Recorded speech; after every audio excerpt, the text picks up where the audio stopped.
Alright, so in this video, I just want to talk to you guys about the Call of Duty Black Ops 4 Blackout update that was just released right now, actually about 10 minutes ago, but regardless, it is a pretty big update. I'm not talking actually in terms of file size, I'm just talking in terms of actual content, additions, and changes that it brought to us, and it's actually really awesome. That's why I'm making a full video on it, or a separate video on it. But very quickly, before we even jump into the changes / additions, if you go to the Black Ops 4 private beta application and click on check for update, you notice there's nothing there, okay? Because this update that was just released is actually a patch update in game. So since it's not a full game update via the, the PlayStation application update thing, whatever the hell you want to call it, all you have to do is launch the private beta application for Call of Duty Black Ops 4. It'll say connecting to online services, then it'll begin to download the patch, then it'll bring you into the main menu. Now that that's out of the way, that's how you get the update, whatever.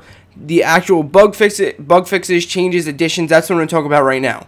First thing that I want to talk about, which I don't know, and as a community we don't know yet, is the characters. They did tell us that they will be unlockable at some point in time this week, but they didn't tell us exactly when. So there is a chance that the characters are out right now, and if that's the case, I'll make a separate video not only telling you that they're out, but also how to get them.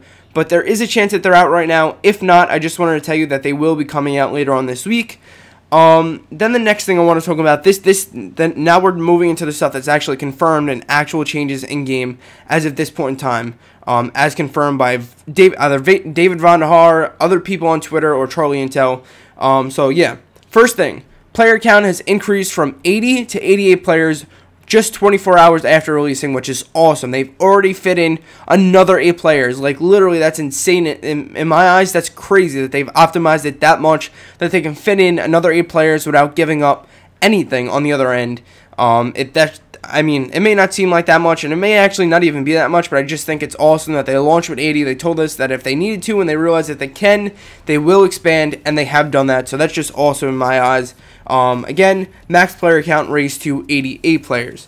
It was previously locked at 80, by the way. Okay, next up, we have a faster to pick up items time in the Blackout game mode, which is awesome because, again, yesterday they even told us that they wouldn't change this. I could have sworn I saw a tweet by Von der Haar saying that they designed it to specifically, not to make it harder, but they just designed it a certain way that you had to hold square to pick up things in Blackout, and that they really weren't considering changing anything like that. And I guess the feedback was just so overwhelming that they've made a change. So the time to hold square to pick up an item or open something, that has been reduced. I don't know by how much, but I'm sure it can only be a slight change since the time isn't that long, but it is long enough to be annoying, if you know what I'm saying. If you play Blackout, you know exactly what I mean. If you went to press square to pick up ammo or pick up a gun, it felt like it took a little bit too long, and that's what they try to do with this one fix right here. They try to reduce that time.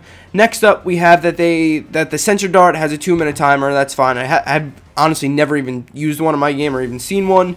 Next, we have lots of runtime errors fixed, like game session has ended, and this one's a huge one. Okay, I'm not sure if this is gonna, fix the whole your application has crashed, your game has crashed, like the actual PlayStation blue screen that puts you back to the main menu. I'm not sure if that's gonna fix any errors in terms of that, because that may require a full game update if they notice anything too crazy.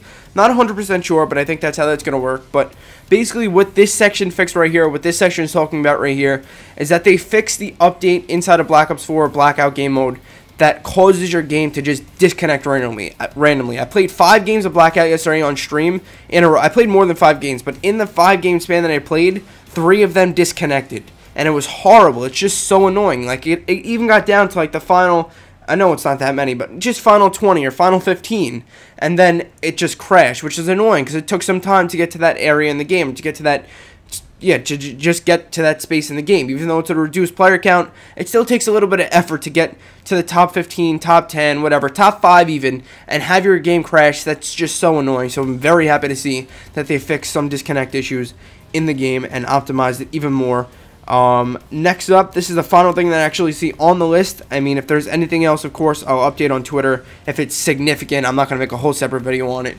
But the next thing up here, and the final thing again, is the quick equip menu will disappear after 5 seconds of inactivity. So I believe the quick equip menu is the up on your D-pad option for PlayStation. So when you press up, it'll bring up your perks, your meds, and all the different things like that.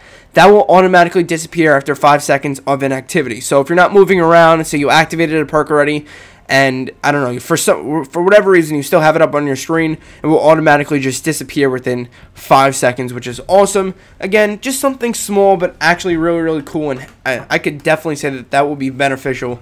Even if it's not beneficial every time, it will be at some point in time. It's just a big convenience thing that you'll notice will help you out a little bit when you're playing in terms of the mental game. You want to keep pressing buttons to open and close shit, whatever. I don't have to elaborate on that. This video is 5.5 minutes. I'm going to end it here. If you guys did like it, make sure you drop it a thumbs up. Make sure you're subscribed, and do expect more Blackout Battle Royale. Wow, that was bad. I should really just end this video, but I'm going to end it the right way. If you do want to see more Blackout Battle Royale update videos later this week, make sure you're subscribed, okay? I know we're not a Blackout channel or a Battle Royale channel or a multiplayer channel, but I will be playing Blackout, obviously, since the beta is out, and because there are zombies in actual Blackout. So that's very exciting, but when it comes down to crunch time and Black Ops 4 is released, we will be doing only Black Ops 4 zombies.